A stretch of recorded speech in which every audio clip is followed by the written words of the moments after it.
पढ़ रहे थे? कार्डियोवास्कुलर सिस्टम के अंदर आज अपना टॉपिक होगा बीएलएस का, basic life support. Basic life support क्या होता है? It is the level of the medical, मतलब अपने दो तरह की होता है, एक तो एसीएलएस और एक BLS. What is the difference between ACLS and BLS? BLS is given by the anyone, कोई भी दे सकता है बीएलएस, ठीक है, जिसको टेंड किया गया हो वो कोई भी दे सकता है। But ACLS only is given for the medical person, because it's the use of the medicine, ठीक है, एंड प्रोफेशनली क्वालिफाइड पर्सन ही एसीएलएस कर सकता है। ये डिफरेंस होता है एसीएलएस और बीएलएस में। First we first we elaborate the BLS. What is the BLS? It is the level of the medical care which is used for the victim of the life-threatening illness or injury until they can be given full medical care at the hospital, and it can be anyone. जब तक client hospital पहुंचे उस वक्त तक client की जो life threatening condition है उसमें जो अपन केयर प्रोवाइड करते हैं वो होती है बीएलएस। उसको कोई भी दे सकता है। It is the level of the medical care. Medical care का एक लेवल है जिसमें विक्टिम की लाइफ थ्रेटिंग कंडीशन है। उस लाइफ थ्रेटिंग कंडीशन के अंदर पेशेंट को कोई इंजरी की वजह से उसको जो लाइफ थ्रेटिंग कंडीशन हुई है उस कंडीशन के अंदर जो पेशेंट को अपन केयर प्रोवाइड करेंगे वो केयर कहलाती है बीएलएस केयर। उस बीएलएस के अंदर जिसको बोलते हैं बेसिक लाइफ सपोर्ट, वो कोई भी पर्सन उसको दे सकता है। अब उसकी स्टेप्स होती है कि कुछ उस स्टेप के थ्रू ही बीएलएस अपने को करना चाहिए इज बेटर बेटर रिजल्ट के लिए।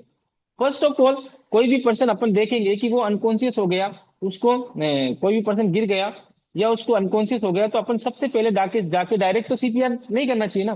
First we ask the shout for help. सबसे पहले अपन देखेंगे तो अपन चिल्लाएंगे, देखो देखो क्या हुआ, कौन गिर गया। तो शाउट फॉर हेल्प उसको बोलते हैं, चिल्लाएंगे जोर से ताकि सबको सबका कॉन्शियसनेस हो जाए। फर्स्ट फिर shout shout for help. First step क्या होगी अपनी सीपीआर की? Shout for help. फर्स्ट अपन साउट फॉर हेल्प करेंगे, उसके बाद सीन सेफ्टी करेंगे। सीन सेफ्टी का मीन्स है कि पेशेंट कहीं भी गिरा, मतलब रोड के बीच में गिरा या फिर पेशेंट बर्न एरिया में है या पेशेंट ऐसी जगह पे है जहाँ पे उसको इंजर्ड हुआ है, उस इंजर एरिया से उसको सेफ एरिया में लाएंगे। जैसे रोड के बीच में है तो उसको अपन साइड में लाएंगे। अब रोड के बीच में सीपीआर देने लग जाएंगे तो इंटरप्शन हो जाएगा ना बहुत सारा। तो फर्स्ट में क्या करेंगे? सीन सेफ्टी करेंगे, उसके बाद shout for help. Second step होगी अपनी सीन सेफ्टी। उसके बाद क्या करेंगे? Check the responsiveness of the client. Client का रिस्पॉन्सिवनेस अपन कैसे चेक करेंगे? चेकिंग और शेकिंग के द्वारा, शाउटिंग और शेकिंग। हेलो, क्या नाम है आपका, क्या हुआ आपको, ऐसे शेकिंग एंड शेकिंग करेंगे उसको जोर से, तो उसको लाउडली अपन बोलेंगे। ये अपनी थर्ड स्टेप होगी जिसको बोलेंगे check the responsiveness of the client by shouting and shocking. उसके बाद में नो रिस्पॉन्स, क्लाउंट कोई रिस्पॉन्स नहीं कर रहा है, तो अपन फिर क्या करेंगे? Call for help. Call for help वो तो अपना फर्स्ट स्टेप था। शाउट फॉर हेल्प, शाउट का मतलब चिल्लाना, ये है कॉल फॉर हेल्प। कॉल का फॉर हेल्प का मतलब है कि अंदर कोई आजकल मॉल्स वगैरह है उन सब के अंदर भी एडी रखे रहते हैं, तो उनको एक्सटर्नल डिफिब्रिलेटर लाने के लिए बोलेंगे, या फिर बाद में एम्बुलेंस वगैरह को कॉल करेंगे। अपन सीपीआर दे रहे हैं, ठीक है, तो कंटिन्यू अपन सीपीआर देते हैं तो अपने को मेडिकल केयर भी तो, मेडिकल फैसिलिटी भी तो चाहिए अवेलेबल उस वक्त तक जब तक अपन सीपीआर दे पेशेंट को। तो अपन कॉल करेंगे, एम्बुलेंस वगैरह को कॉल कर देंगे ताकि जब तक अपन सीपीआर दे तब तक एम्बुलेंस वगैरह पहुंच जाए तो पेशेंट को हॉस्पिटल पहुंचा दे और उसको रिकवरी हो जाए उस पेशेंट की।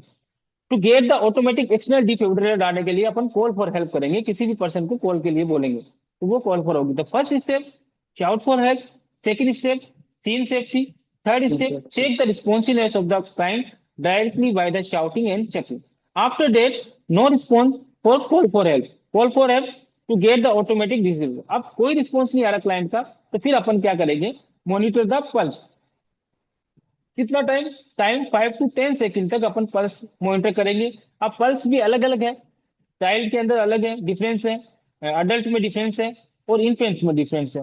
If we check the pulse of the infant then we use the brachial pulse. If we use the pulse child then we use the carotid and femoral pulse. If we use for the adult then we use the carotid pulse. ये pulse अपन चेक करेंगे 5 to 10 seconds. If no pulse, then we start the CPR. After that, last we start the CPR. Site of compression क्या होगी CPR देने की? वो होगी 2/3 of the sternum towards the nipple. Between the nipple, दोनों निप्पल के बीच में CPR देंगे, टू between the nipples। और कितना दबाएंगे? 2/3 अपन उसको दबाएंगे। ये होगी सीपीआर की 5 स्टेप। उसके 6 step: first shout for help, second scene safety, third check the responsiveness of the client by shaking or shouting, and after that no response then call for help, then monitor the pulse 5 to 6 seconds, 5 to 10 seconds. No pulse, then start CPR. This is the steps of the CPR. After that, the features, some after that features infant child and adult, इनके बारे में क्या क्या difference होगा CPR में वो अपन पढ़ेंगे। जैसे पल्स, इन्फेंट के अंदर पल्स देखेंगे ब्रेकियल लेस देन 1 ईयर वाले में, चाइल्ड में कैरोटिड और फीमोरल देखेंगे और अडल्ट में कैरोटिड देखेंगे। आफ्टर डेट कंप्रेशन रेशो, कितना सीपीआर अपन पेशेंट को देंगे, कंप्रेशन रेशो अपना कितना रहेगा, तो बच्चे में भी 100:120 रहेगा, मतलब 1 सेकेंड में 2 कंप्रेशन देना है पेशेंट को। 100 से 120 कंप्रेशन मतलब कितना कंप्रेस करेंगे हार्ट को, तो 100 से 120 करेंगे 1 मिनट में, तो 1 मिनट में होती है मान लो, तो डोज अप्रोक्स 1 सेकेंड में अपने को 2 to 3 कंप्रेशन पेशेंट को 2 कंप्रेशन पेशेंट को करने होंगे। ये चाइल्ड में भी सेम रहेगा, अडल्ट में भी सेम रहेगा और इन्फेंट में भी सेम रहेगा, 100 to 10 कंप्रेशन। उसके बाद में कंप्रेशन वेंटिलेशन रेशियो 1:, एक रेस्क्यू है, रेस्क्यू 2 होते हैं, 2 हो या 1 हो, उस पर अलग अलग चीजें हैं। इन अडल्ट में तो सेम है बट चाइल्ड में डिफरेंस हो जाता है कुछ। तो रेस्क्यू का मतलब है कि जो सीपीआर दे रहे हैं वो कितने बंदे हैं, 2 है या 1 है। 1 रेस्क्यू है तो कंप्रेशन रेशियो रहेगा अपना 30:2, 30 कंप्रेशन 2 रेस्पिरेशन, 30 कंप्रेशन 2 रेस्पिरेशन। इनफेंट में भी सेम, चाइल्ड में भी सेम और अडल्ट में भी सेम, कंप्रेशन रेशन तीनों में ही सेम रहेगा। तो कंप्रेशन रेट और compression ratio both are same in situation of the both are same in the situation of infant, child and adult. The third तीनों कंडीशन में ये सेम रहेगा। इन 1 rescue, if the rescue is 2, if 2 rescue then infant 15:2 compression, 2 rescue है तो infant में 15:2 रहेगा, child 15:2 रहेगा, adult में सेम ही रहेगा 30:2। if 2 compression then same in adult 15:2, 30:2, 15:2, 15:2 in child and infant. After that, the depth of the compression, कितना depth रखेंगे अपन, 3 centimetre infant में, यानी कि अप्रोक्सीमेटली 1 इंच बराबर 2.5 सेंटीमीटर होता है, तो 3 सेंटीमीटर इन्फेंट में, 4 सेंटीमीटर चाइल्ड में एंड अडल्ट में अपन रखेंगे मस्ट बी 5 सेंटीमीटर। तो ये अपना बीएलएस हो गया। बीएलएस में क्या क्या होगा, फीचर्स में पल्स रेट देखेंगे ब्रेकियल इन्फेंट में, और चाइल्ड में कैरोटिड एंड फीमोरल, और अडल्ट में देखेंगे अपन कैरोटिड।